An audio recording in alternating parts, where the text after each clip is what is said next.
Of all of the cinematic tropes, the one that has really stood the test of time is that of a piano being dropped from a great height onto something or someone.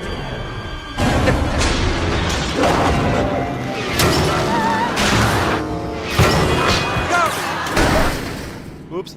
It is sustained through the silent era, through the heyday of the Muppets, all the way to YouTube. Wow! On!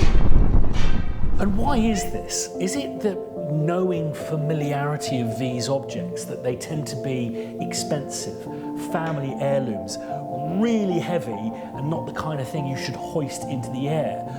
Or is it because we all have a perception of what it would sound like once they come crashing back to Earth?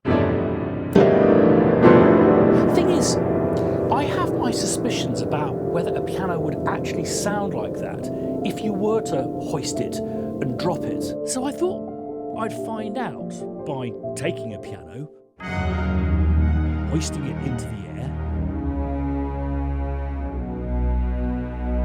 100 feet into the air, and by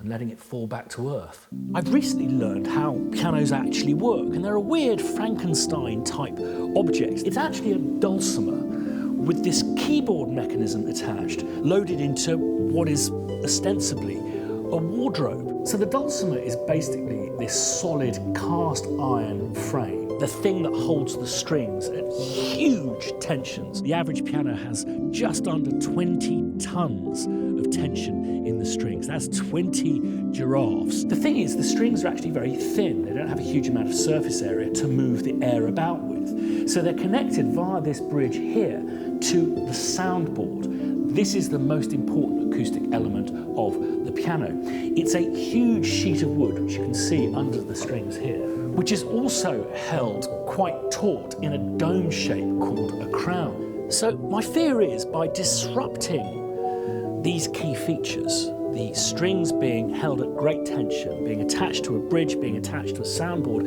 and the soundboard being intact, the piano's not going to behave like a piano anymore. And what could cause this disruption?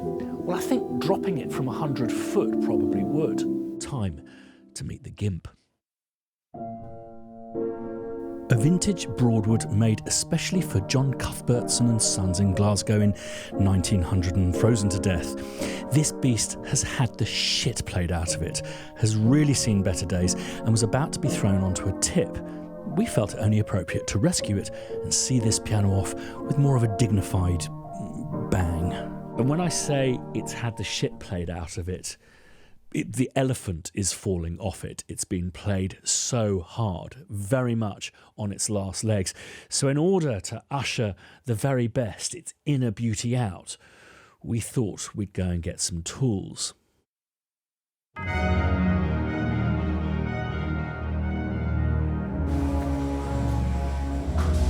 Tin snips.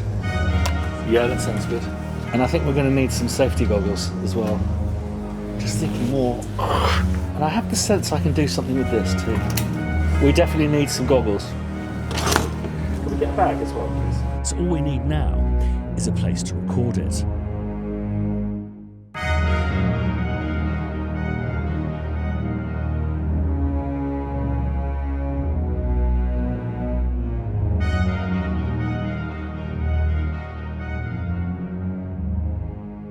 So here's the Gimp preserved for future generations.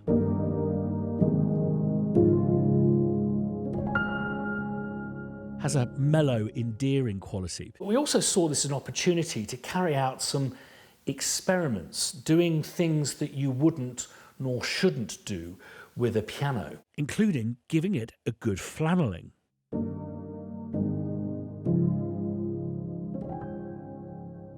Beautiful. These instruments you can download for free from pianobook.co.uk, by the way. Just search for the Gimp. And then we started to get a little bit more aggressive, including rudely inserting nails in between the strings. Finally, it came to this.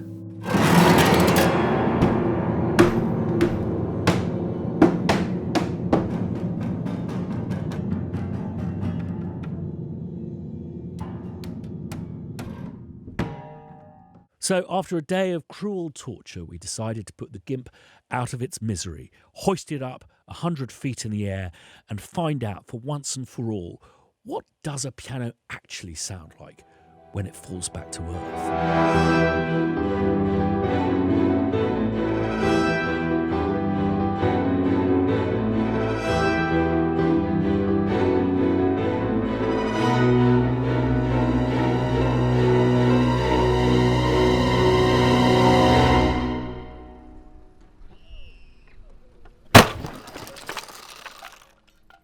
I think what's interesting about viewing the footage is the piano appears to explode on impact, as if those 20 giraffes worth of pent-up energy are finally released. The resonance in the strings, the soundboard destroyed in an instant, making the sound of the piano landing not what we expected, but more of a...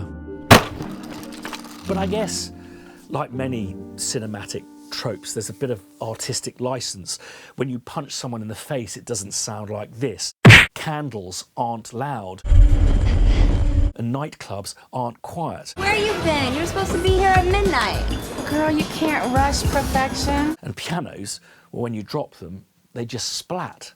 But it's with the magic of cinema that we can bring forth a more dignified and sonorous end to the Gimp.